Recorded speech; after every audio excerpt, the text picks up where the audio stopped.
The world stands in need of liberation and healing. So, what can we do about it?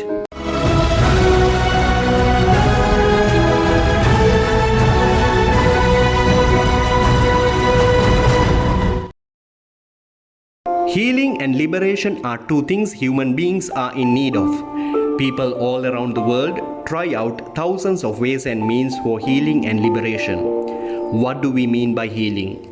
The word healing derives from the Greek word therapio. So, healing means to make whole. It is something more than a physical restoration. Healing is related to both our physicality as well as our spirituality. Healing from sicknesses does not happen because of good medication or doctors. Many times, our physical healing is a result of the spiritual healing. When we replace our negative feelings with positive ones, it automatically heals our bodies and ailments. On the other hand, the world is in need of liberation. Liberation means being freed from imprisonment, slavery, or oppression. There are many caught up in different bondages, captivities, and confinements. One of the highest purposes of our life is to free ourselves from all sorts of physical and spiritual bondages. This week, through the Holy Gospel, Jesus clearly announces that He is the one who is going to bring healing and liberation to His people. In this Gospel passage, we see Jesus Christ starting His public ministry. Jesus was baptized in River Jordan, and thereafter He returned to His hometown, Nazareth. It was a Sabbath day, and the very first thing Jesus did was going into a synagogue in his hometown. There, he was given the book of Isaiah to read out. Jesus chose the place where it was written, "The Spirit of the Lord is upon me, because He has anointed me to preach good news to the poor.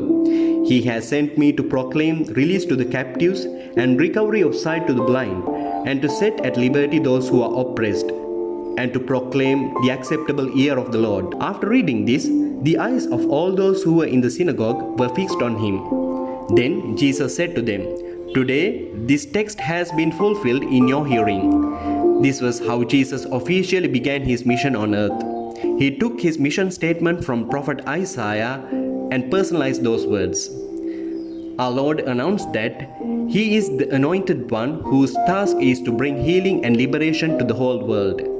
Before He began His preaching, miracles, and exorcisms, Jesus wanted everyone to know His vision and mission.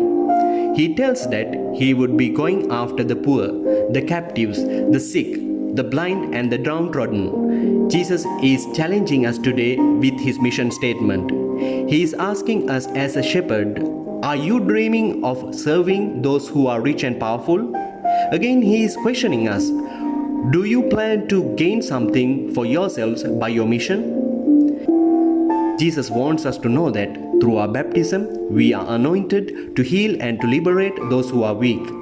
He reminds us that our true mission is giving consolation and freedom to those marginalized and the downtrodden. In today's second reading, St. Paul compares the whole church into a human body with many organs. He advises that we cannot differentiate people as Jews and Greeks, as slaves and citizens. Jews cannot downtrodden or discriminate others as Greeks or slaves, because they are also like organs connected to the same body. It is the same Spirit working in all the organs. Therefore, discriminations and disagreements should not be there in this mystical body. There should be an equality, as Christ is the head of this mystical body. In the present day context, the whole world is crying for healing and liberation. The root cause for this situation is discrimination and inequality in our society created by ourselves. Many innocent people have become captives in man-made structures like gender discrimination, human trafficking, caste and racial discrimination. A vast population is crying for healing and liberation because the rich and powerful have taken the law and justice into their hands, and they thrive by manipulating the weak and the poor.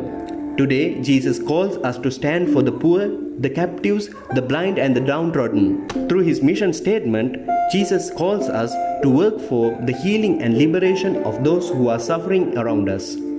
He wants us to treat the poor and the marginalized with equality and dignity. So, let us work for the healing and liberation of those who are oppressed and marginalized.